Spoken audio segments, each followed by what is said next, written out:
Hi, hello, welcome. This is Vijay Nityashri. Welcome to Mesmerize Production. So, இன்னைக்கு இந்த வீடியோவில் நம்ம என்ன பார்க்க போகிறோம் அப்படின்னா வந்துட்டு தமிழ் சினிமாவில் டாப் 10 பெஸ்ட் ஸ்போர்ட்ஸ் மூவி அதை பற்றி தான் இன்னைக்கு பார்க்க போகிறோம். ஸோ ஸ்போர்ட்ஸ்னு எடுத்துக்கிட்டால் வந்து ரொம்பவே ராவாகும். பிளேயரோட எமோஷன்ஸ் வந்து எப்படி இருக்கும், அதுலேயுமே பாலிடிக்ஸ், ஏகப்பட்ட டிஸ்கிரிமினேஷன், இது எல்லாமே தாண்டி ஒரு பிளேயர் வந்து நிஜ வாழ்க்கையில் எப்படி போராடி ஜெயிக்கிறான் அப்படிங்கிறத வந்து ரொம்ப இன்ஸ்பயர் பண்ணி எடுக்கப்பட்ட மூவிஸும் சரி, ஒரு கமர்ஷியல் மூவிஸ் பற்றி தான் வந்து இன்னைக்கு நம்ம இந்த வீடியோல பார்க்க போறோம். அதுல டாப் 1 மூவில இருக்கிறது வந்து சார்பட்டா பரம்பரை. பா ரஞ்சித்தோடைய டைரக்ஷன்ல சார்பட்டா பரம்பரை பத்தி சொல்லணும்னா இது வந்து இருக்கிறதுலே வந்து அவருடைய பெஸ்ட் கேரியர் மூவி அப்படின்னு சொல்லலாம். அண்ட் ஆர்யாவோடைய அந்த கேரக்டர் டிரான்சிஷன் வந்து வேற மாதிரி இருக்கும், அந்த கேரக்டருக்குள்ளேயே போய் நடிக்கிற மாதிரி இருக்கும். ஸோ இதோடைய ஹிஸ்ட்ரி வந்து ரொம்பவே பெருசு. ஸோ 1970ல நார்த் சென்னையோடைய அந்த பாக்ஸிங் கல்ச்சரை அவ்வளோ அழகாக காமிச்சிருப்பாங்க. அண்ட் அது மட்டும் இல்லை, அப்போ உள்ள அந்த பாக்ஸிங் கிளப்ஸ்லாம் நிறைய இருக்கும்போது அதில் வந்து சார்பட்டா பரம்பரை, மிலிட்ரி பரம்பரை, அப்புறம் இடியாப்ப பரம்பரை அப்படின்னு வந்து நிறைய கிளப்ஸ் இருக்கும். ஸோ அதில் அவங்க 2 பேருக்குள்ளே நடக்கிற அந்த கிளாஷஸ் வந்து அவ்வளோ அழகாக காமிச்சிருப்பாங்க. அண்ட் அது மட்டும் இல்லை, அவர் எடுக்கிற அந்த மூவிஸில் ஸோ ஸ்போர்ட்ஸையும் தாண்டி பாக்ஸிங் அப்படிங்கிறத தாண்டி அதில் வந்து ஒரு பாலிடிக்ஸுமே வந்து அவ்வளோ அழகாக சொல்லியிருப்பார். அண்ட் மெயினாக இதில் யூனிக்கான விஷயம் பா ரஞ்சித் கிட்ட அப்படின்னா வந்து ஸோ அவரோட கேஸ்டிங் சரி, அண்ட் அவரோட கேரக்டர் அனலிசிஸ் சரி, அவரோட ஸ்க்ரீன் பிளே, இது எல்லாமே வந்து எல்லா பாக்ஸிங் மூவிஸ்மே வரும். ஆனால் வந்து பா ரஞ்சித்தோட மூவி வந்து ரொம்பவே டிஃப்ரெண்ட்டாக. அண்ட் இது மட்டும் இல்லை, தேட்டர் ரிலீஸாக ஆகலை அப்படின்னு நம்ம ஃபீல் பண்ணாலும் அது வந்து லாக்டவுனில் எடுத்தனால ஓடிடியில் ரிலீஸ் பண்ணாங்க. ஸோ இது வந்து இருக்கிறதுலே ஆர்யாவுடைய ஒரு பெஸ்ட் மூவி அப்படின்னே சொல்லலாம். இன்னுமே வந்து இந்த மாதிரி மூவிஸ் வந்து நாங்கள் நிறையவே எதிர்பார்க்கப்படுது. அண்ட் நெக்ஸ்ட் மூவி என்ன அப்படின்னா வந்து லப்பர் பந்து. ஸோ இதை டைரக்ட் பண்ணது யார் அப்படின்னா வந்து தமிழரசன் பச்சைமுத்து. மெயினாக வந்து அட்டகத்தி தினேஷை வந்து அவரோட கேரக்டர் தான் அந்த ஃபுல் மூவியுமே அவ்வளோ அழகாக கொண்டு போயிருக்கோம். அண்ட் ஹரிஷ் கல்யாண் தான் அதில் மெயின் ஹீரோவாக இருந்தாலும் அவங்க 2 பேருக்குள்ளே இருக்கிற அந்த ஈகோ அண்ட் நெக்ஸ்ட் அதுக்குள்ளே நடக்கிற என்னென்ன விஷயங்கள், அந்த கிரிக்கெட்டை எப்படி பேஸ் பண்ணி காட்டணும் அப்படிங்கிறத. ஸோ என்னதான் அந்த கிரவுண்டில் வந்து அவ்வளோ டோர்னமெண்ட் அப்படின்னு விளையாண்டுட்டு இருந்தாலும் ஸோ அதுலேயுமே வந்து கேஸ்ட் இஷ்யூவை அவ்வளோ அழகாக சப்டைலாக காமிச்சிருப்பாரு டைரக்டர். அண்ட் மெயின் திங் என்ன அப்படின்னா இதில் அவங்களோட ரிலேஷன்ஷிப் பாண்டுமே சரி, ஸோ ஒன்றுமே வந்து அவ்வளோ அழகாக பார்த்து கேரக்டர் அனலைஸ் பண்ணி அழகாக கொண்டு போயிருப்பாரு.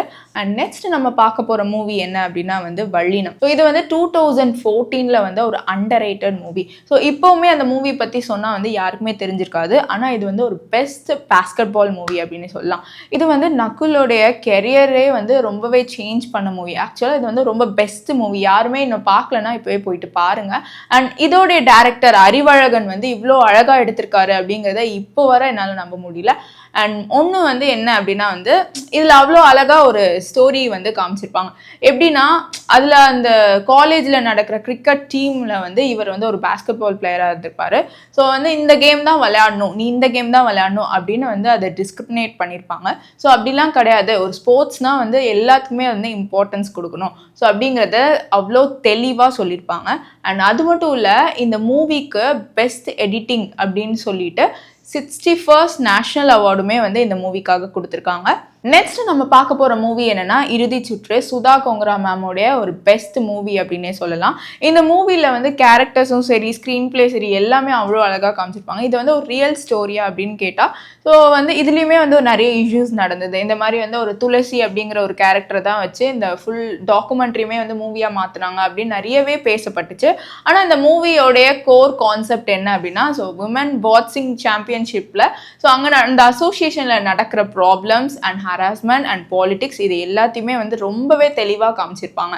அண்ட் அது மட்டும் இல்லை, அந்த ஸ்ட்ரகிள்ஸில் அந்த பொண்ணு இதெல்லாம் தாண்டி எப்படி வந்து வின் பண்ணுறா அப்படிங்கிறதுமே வந்து லாஸ்ட்டாக அந்த கிளைமேக்ஸ் வந்து அவ்வளோ அழகாக ஒரு கூஸ் பம்ப்ஸ் கொடுக்குற மாதிரி இருந்திருக்கும். அண்ட் நெக்ஸ்ட் நம்ம பார்க்க போகிற மூவி என்னன்னா கனா.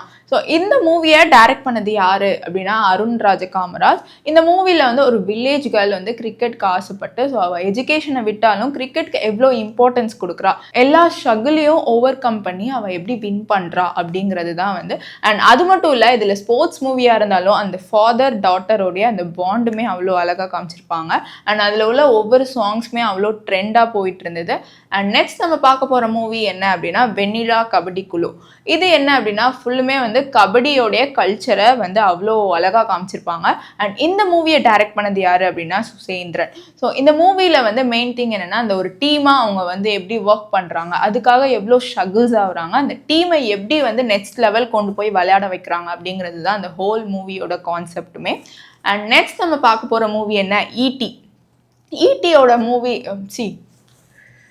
நெக்ஸ்ட் நம்ம பார்க்க போகிற மூவி என்னென்னா ஈடி. அதர்வாவோடைய ஒரு பெஸ்ட் இன்ஸ்பைரிங் மூவி அப்படின்னே சொல்லலாம். இந்த மூவியில் வந்து அத்லெட்டிக்ஸ்க்கு எவ்வளோ இம்பார்ட்டன்ஸ் கொடுக்குறாங்க, அதில் நடக்கிற அந்த பாலிட்டிக்ஸ் அந்த சிஸ்டமே வந்து ரொம்ப தப்பாக இருந்தாலும் அந்த ஸ்ட்ரகிள்ஸ் எல்லாம் தாண்டி அந்த ஓவர் கம் பண்ணி அவங்க வராங்கல்ல, ஸோ அப்படி அந்த ஒரு சின்ன ஆப்பர்ச்சுனிட்டியாக எவ்வளோ அழகாக அவர் யூஸ் பண்ணியிருப்பார்.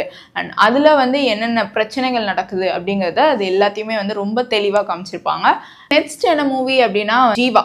இந்த மூவியை டைரக்ட் பண்ணதுமே வந்து சுசேந்திரன் தான். இந்த மூவியில் வந்து கிரிக்கெட்டில் வந்து அவங்க எப்படி செலெக்ஷன் எடுக்கிறாங்க, அது அவ்வளோ அன்ஃபேராக இருந்தாலுமே அதுக்கப்புறம் அவர் என்ன பண்ண போகிறாரு, அந்த கதை ஃபுல்லுமே வந்து ஒரே லைனில் எப்படின்னா வந்து கிரிக்கெட்டை அவர் எப்படி நெக்ஸ்ட்டு வந்து ஒரு கெரியராக சூஸ் பண்ணி அவர் என்னென்ன ஸ்ட்ரகிள்ஸை வந்து ஓவர் கம் பண்ணுறாரு அப்படிங்கிறத ரொம்பவே தெளிவாக காமிச்சிருப்பாங்க.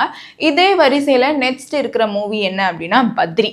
இது வந்து ஒரு கிக் பாக்ஸிங் மூவி. ஸோ இது ஒரு ஸ்போர்ட்ஸ் மூவியாக பார்க்குறத தவிர இது வந்து ஒரு கமர்ஷியல் மூவி அப்படின்னே சொல்லலாம். ஸோ எல்லா ஆடியன்ஸுமே விரும்பப்பட்ட ஒரு மூவி தான் பத்ரி.